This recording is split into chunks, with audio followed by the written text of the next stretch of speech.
Hello friends, numerical analysis के आज के इस वीडियो में हम fundamental theorem of difference calculus की स्टेटमेंट को समझेंगे और इस थ्योरम के प्रूफ की आउटलाइन को डिस्कस करेंगे।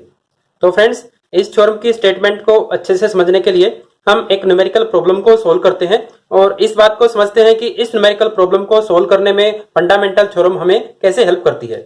तो फ्रेंड्स, हमने आर्गुमेंट कंसीडर किए हैं 1 2 3 4 5 6 7 8 और जैसा कि आप देख पा रहे हो किन्हीं भी दो कंजक्टिव आर्गुमेंट्स के बीच में जो डिफरेंस है वो 1 है। 2 माइनस 1 1, 3 माइनस 2 1। तो इस पर्टिकुलर न्यूमेरिकल प्रॉब्लम में जो इंटरवल ऑफ डिफरेंसिंग है जिसे हम h से डिनोट करते हैं, h की वैल्यू है 1 के इक्वल। और इन आर्गुमेंट के कोरस्पॉन्डिंग जो एंट्रीज हैं, y1 है 0 के इक्वल, y2 है 0 के इक्वल, y3 है 2, y4 है 6, y5 है 12, y6 है 20 और 7 के कोरस्पॉन्डिंग हमें एंट्री को फाइंड आउट करना है।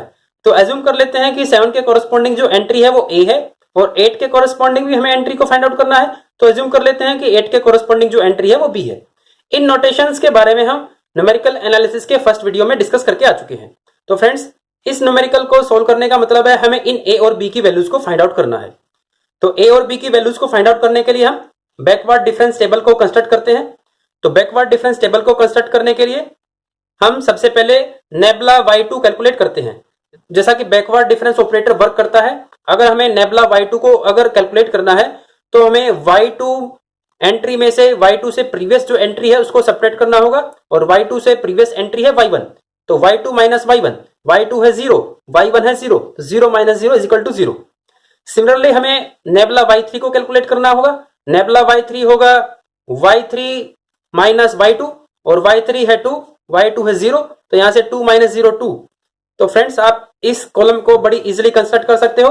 6 माइनस 2 4, 12 माइनस 6 6, 20 माइनस 12 8 और 8 a minus 20 b minus a, इसे बड़ी इजीली कैलकुलेट कर सकते हैं। तो फ्रेंड्स, अब हम सेकंड बैकवर्ड डिफरेंस के कॉलम को कंस्ट्रक्ट करते हैं। सेकंड बैकवर्ड डिफरेंस के कॉलम को कंस्ट्रक्ट करने में जो फर्स्ट टर्म होगी वो होगी नेबला स्क्वायर y3।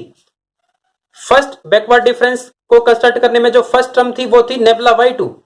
यहां पर है नेबला स्क्वायर y3 और नेबला स्क्वायर y3 होगा nebula y3 minus nebula y2 और नेबला y3 की जो वैल्यू है वो है 2, नेबला y2 की वैल्यू है 0, तो 2 माइनस 0 2।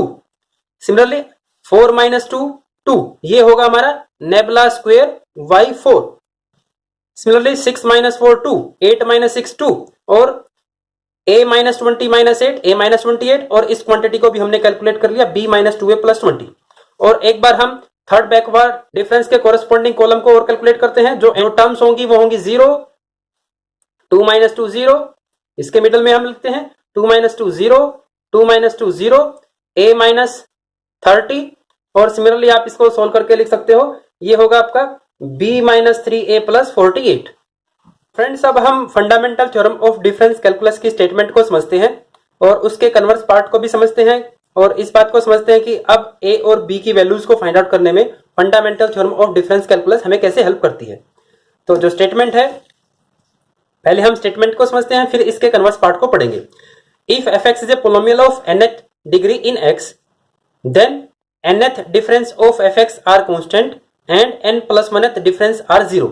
कि अगर fx कोई पोलोमियल हो जिसकी डिग्री n है, तो जब आप पोलोमियल के कोरस्पॉन्डिंग फॉरवर्ड डिफरेंस टेबल या फिर बैकवर्ड डिफरेंस टेबल को कंस्ट्रक्ट करते हो तो जो nth डिफरेंस वाला कॉलम होगा उस कॉलम के अंदर सारे की सारी टर्म्स कांस्टेंट होगी और उससे नेक्स्ट वाले कॉलम में सारे की सारी टर्म्स 0 होंगी।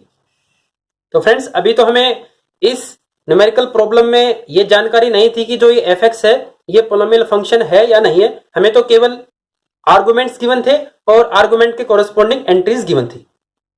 अभी हम इस थ्योरम की स्टेटमेंट को डायरेक्ट यहां पर यूज नहीं कर सकते। तो एक बार हम इस थ्योरम के कन्वर्स पार्ट को पढ़ते हैं। कन्वर्स पार्ट की स्टेटमेंट है कि if the nth difference of a tabulated function are constant when values of the independent variable are taken at equal intervals, then the function is a polynomial function of degree n। Converse part हमें इस बात की जानकारी देता है कि अगर आपके पास कोई आर्गुमेंट के कोरस्पॉन्डिंग एंट्रीज गिवन हो और जो आर्गुमेंट है वो सारे के सारे इक्वली स्पेस्ड हो और उन एंट्रीज के कोरस्पॉन्डिंग जब आप फॉरवर्ड डिफरेंस या बैकवर्ड डिफरेंस के टेबल को कंस्ट्रक्ट करते हो और टेबल को कंस्ट्रक्ट करते वक्त कोई कॉलम अगर कांस्टेंट आ जाता है तो हम उस कॉलम को चेक करते हैं कि वो कॉलम किस ऑर्डर के कोरस्पोंडिंग कैलकुलेट किया है। जैसा कि इस न्यूमेरिकल में जो ये कॉलम है जो कांस्टेंट आया है, इसमें जो बैकवर्ड डिफरेंस का जो ऑर्डर है वो 2 है।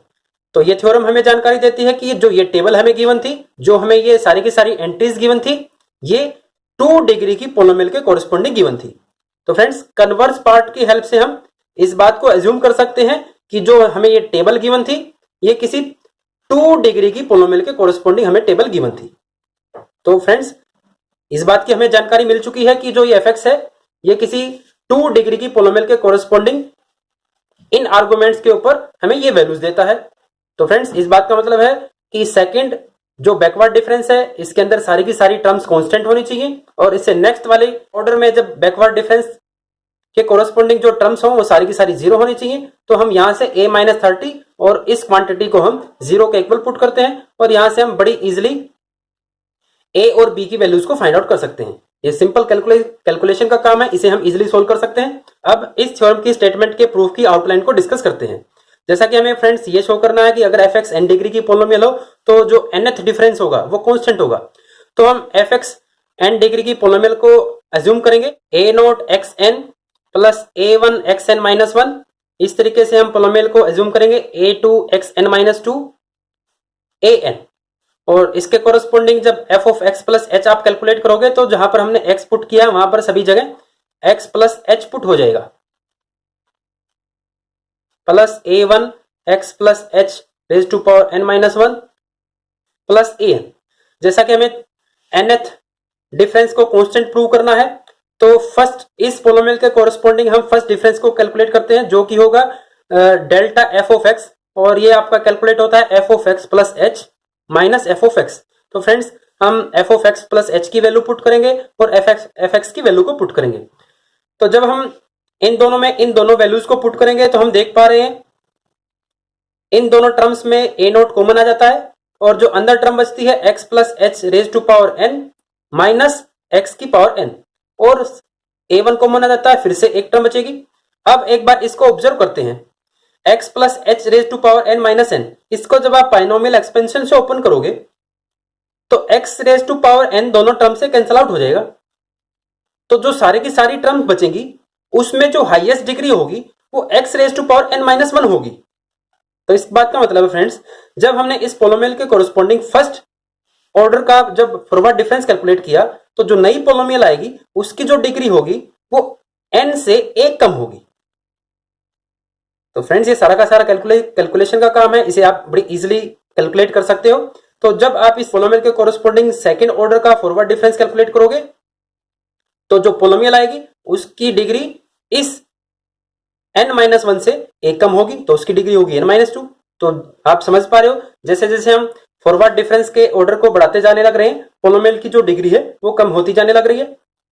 तो जब इस पोलोमियल के ऊपर आप nth ऑर्डर के फॉरवर्ड डिफरेंस को कैलकुलेट करोगे वो टर्म पक्का कांस्टेंट आएगी। तो फ्रेंड्स आज के इस वीडियो में हमने fundamental theorem of difference calculus की स्टेटमेंट को समझा और इस थ्योरम के प्रूफ के आउटलाइन को डिस्कस किया। अगर आपको इस थ्योरम के प्रूफ में कहीं पर भी प्रॉब्लम आती है तो आप कमेंट बॉक्स में कमेंट करके इस थ्योरम के प्रॉब्लम से रिलेटेड आप क्वेश्चन पूछ सकते हो। Thank you.